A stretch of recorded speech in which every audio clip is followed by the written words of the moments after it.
अब 5वां नंबर प्रश्न है प्रश्नावली 6.3 का, जिसमें कि आकृति दी नहीं है, अपने मन से आकृतियां बनाना है। देखो क्या है, त्रिभुज पी क्यू आर की भुजाएं पी आर और क्यू आर पर क्रमशः, देखो त्रिभुज पी क्यू आर की भुजाएं पी आर और क्यू आर पे क्रमशः एस और टी इस प्रकार स्थित है कि कोण P जो है वह बराबर है कोण आर टी एस के। ऐसे कोई जरूरी नहीं है ऐसे चित्र बनेगा, यदि आप Q इधर करोगे R इधर करोगे तो चित्र दूसरे तरह बन जाएगा, है ना।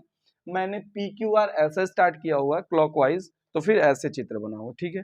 दर्शाना है कि जो त्रिभुज आर पी क्यू है, आर पी क्यू बड़ा वाला जो त्रिभुज है वह समरूप है इस आर एस टी के, ठीक है ना, या आर टी एस के, इसके समरूप है, यही बताना है। देखो ध्यान देना क्या कि हम लोग सबसे पहले जो दिया होता है उसी को लिखते हैं। देखो लिखना क्या दिया है, क्या दिया है, ये एक त्रिभुज है, इसके भुजाएं इस प्रकार काटी उठी हैं, वो तो लिखना नहीं होता है, डायरेक्ट लिखो कि जो कोण P है वह बराबर है कोण आर टी एस के। समीकरण 1 बना लो, ठीक है ना। उसके बाद जो सिद्ध करना है, क्या सिद्ध करना है, सिद्ध करना है यही ना कि त्रिभुज समरूप हैं, तो आर पी क्यू जो है वह समरूप है त्रिभुज आर टी एस के।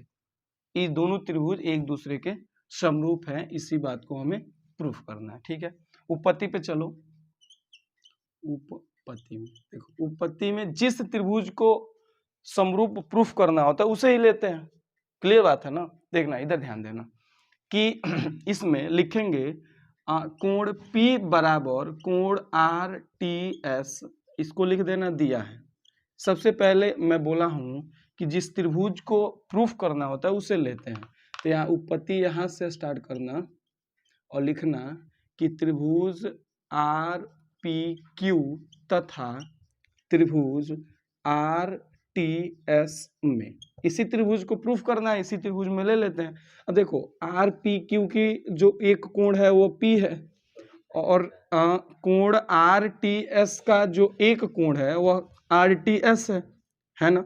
देखो जब दोनों कोण हैं, दोनों कोण बराबर हैं, और एक और कोण देख लो ये जो आर कोण है वो दोनों में उभयनिष्ठ है, देख रहे हो ना।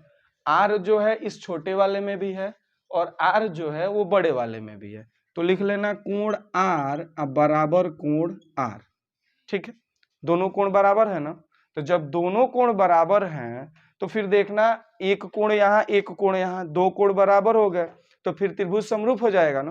तो बस वही करेंगे, लिखेंगे अतः त्रिभुज आर पी क्यू समरूप त्रिभुज आर टी एस किससे, एंगल समरूपता कसौटी से, समरूपता कसौटी से, बस यही करना था, हो गया सॉल्व। 6वां नंबर प्रश्न है, आकृति में यदि त्रिभुज ए बी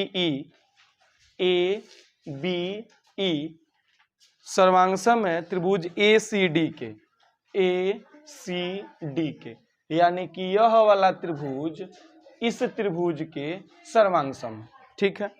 और क्या है, तो दर्शाइए कि त्रिभुज ए डी ई समरूप है त्रिभुज ए बी सी के। तो जो त्रिभुज है ए डी ई ये त्रिभुज समरूप है किसके, तो त्रिभुज ए बी सी के, इस त्रिभुज के समरूप है, यही बताना है। तो देखना ध्यान देना हमको इस वाले त्रिभुज को सर्वांगसम दिया हुआ है, ठीक है, और एक इस त्रिभुज को, और हमसे बोला है कि ये वाला छोटा वाला त्रिभुज और फिर बड़े वाले त्रिभुज के समरूप सिद्ध कर दिए। देखो कैसे करेंगे, लिखना दिया है, जो दिया है उसको लिख लो पहले। क्या दिया है कि त्रिभुज ए बी ई सर्वांगसम है त्रिभुज किसके, ए डी सी के, यही दिया है ना, त्रिभुज ए सी डी के इसके समरूप है त्रिभुज ए सी डी, समरूप है। अब देखो इधर ध्यान देना, जब त्रिभुज समरूप हो सर्वांगसम होता है तो उसकी संगत भुजाएं बराबर होती हैं और संगत कोण भी बराबर होते हैं, होता ना ऐसा। तो एक बात बताओ, इस वाले त्रिभुज का संगत भुजा ये है ना, है ना ये भुजा, और इस का ये है, देखो क्या हो जाएगा, हो क्या जाएगा, जो AD है वह बराबर होगा किसके, देखो इसको ऐसे पहले देखो, रुको हटाओ थोड़ा सा, इसको अलग चित्र बना दें क्या, देखो इसको पहले अलग चित्र बनाते हैं, इसको देखो ऐसे और ऐसे, एक त्रिभुज जो है हमारा ABE यह त्रिभुज हो गई, और एक त्रिभुज है ADC, यानी कि इसको बना देते हैं ऐसे और ऐसे। अब देखो ये है ACD, देख रहे हो ना।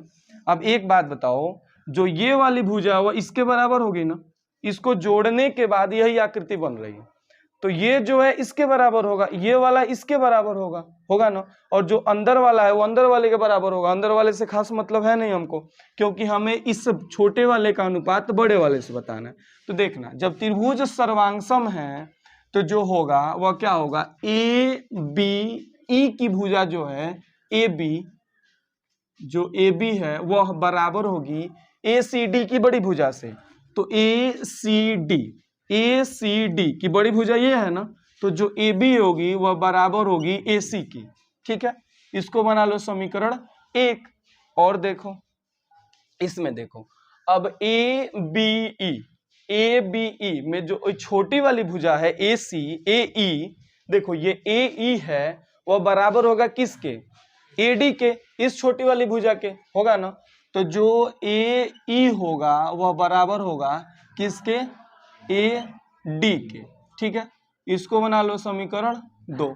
और जो इसका कोण है, देखो ये भी कोण बीच में है, ये भी कोण है, होंगे तो सभी कोण संगत कोण बराबर, लेकिन A वाला कोण बराबर होगा, है ना। तो चलो इसको छोड़ो, इतना समीकरण बना लो, उसके बाद सिद्ध क्या करना है उसको लिख लो, सिद्ध करना है। देखो ऐसा हम लोग पता है क्यों किए हैं, त्रिभुज को समरूप लाने के लिए या तो हमें भुजाओं का अनुपात बराबर होना चाहिए या कोण बराबर होने चाहिए। जब सर्वांगसम त्रिभुज है तो भाई इसका सर्वांग समता इससे दिया है, जिसको जिसके समरूप सिद्ध करना था उसे सर्वांगसम किया होता, कोई दिक्कत ही नहीं था। ये त्रिभुज बदल दिया है, पहले इसको सर्वांगसम दिया है, इसे इस छोटे वाले का अनुपात बड़े वाले से करना है। तो इसके लिए हमें जिस गुण में लगेगा, जैसे देखो छोटका में ये दोनों है तो इन दोनों को बराबर कर दिए, और बड़े वाले में AB और AC है तो देखो AB और AC को बराबर कर लिए। और जब समरूप सिद्ध करना होगा तो लिख देंगे इन दोनों का अनुपात, लिख देंगे AB जो है AC के बराबर है, AE जो है AD के बराबर है, दोनों का अनुपात 1 हो जाएगा। जब अनुपात बराबर हो जाएंगे, आई जो A है दोनों में उभयनिष्ठ है, तो जब उभयनिष्ठ है तो साइड एंगल साइड से त्रिभुज समरूप हो जाएगा, समझ रहे हो ना। इसीलिए इतना खिचड़ी किए हैं हम लोग। देखो क्या हो जाएगा, सिद्ध क्या करना है, सिद्ध करना है त्रिभुज ADE जो समरूप है त्रिभुज ABC, यही सिद्ध करना है ना। चलो उपपत्ति पे चलते हैं। मैं बोल ही रहा हूं, बोलता भी हूं, बोला भी हूं कि जिस त्रिभुज को समरूप सिद्ध करना है उसे ही ले लो, बात सही है ना। किसे सिद्ध करना है, त्रिभुज ADE तथा त्रिभुज ABC में, ठीक है। अब देखो इसकी भुजाओं को देखो, तो इसकी भुजाओं को हम लोग देखें तो जो इसका अनुपात है वह इसके अनुपात के बड़े वाले के बराबर होना चाहिए ना, होना चाहिए ना बराबर। तो देखो क्या हो जाएगा, लिखेंगे हम लोग कि इसमें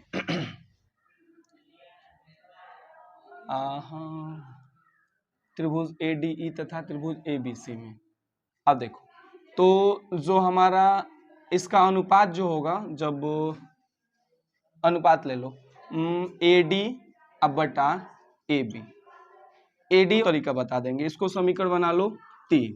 अब देखो फिर लो इसका अनुपात AE बटा AC का लिखेंगे तथा AE बटा AC का। अब देखो जो काम इसमें करना चाह रहे थे हम लोग इसमें कर देते हैं। देखो AE का जो मान है वो AD है और AC का जो मान है वह AB है, तो लिखेंगे समीकरण 1 व 2 से मान रखने पर ए ई के जगह पे क्या रखना है, ए डी ना, तो ए डी अब बटा ए सी के जगह पे ए बी। ये हो गया समीकरण 4। अब देखोगे समीकरण 3 और समीकरण 4 का जो दोनों अनुपात है वो बराबर है ना, तो जब भुजाओं का अनुपात बराबर हो तथा देखो जो कोण ए है वो दोनों त्रिभुज में, छोटे वाले में भी है और बड़े वाले में भी है ना, तथा कोण ए बराबर कोण ए, तो लिख देंगे यदि, क्या लिख रहे थे, यदि भुजाओं का अनुपात बराबर है, भुजाओं का अनुपात बराबर है तो ये वाला त्रिभुज, त्रिभुज ए डी ई समरूप होगा त्रिभुज ए बी सी के। क्यों समरूप होगा, साइड एंगल, साइड समरूपता कसौटी से। ठीक है, देखो यही चीज है कि हमें पहले इसके भुजाओं के अनुपात को बराबर करना पड़ेगा, तब करना पड़ेगा। अब देखो